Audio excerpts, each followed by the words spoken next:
सध्या नागराज मंजुळे यांच्या मटका किंग या सिरीजची जोरदार चर्चा सुरू आहे. पण हा खऱ्या आयुष्यातील मटका किंग नेमका कोण होता सांगतो.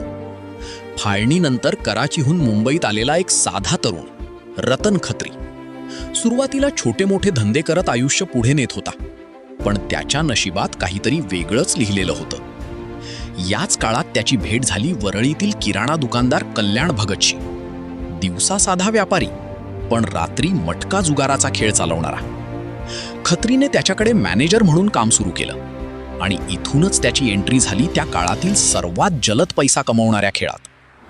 तेव्हा एकच गोष्ट सगळ्यांना ठाऊक होती: मटका चालवला तर पैसा ओसंडून वाहणार.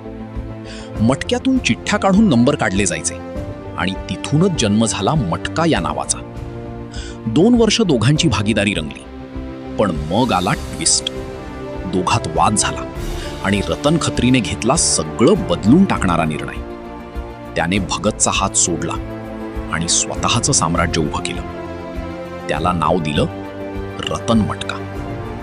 आणि तिथून सुरू झाली एका सामान्य मुलाची मटका किंग बनण्याची कहाणी.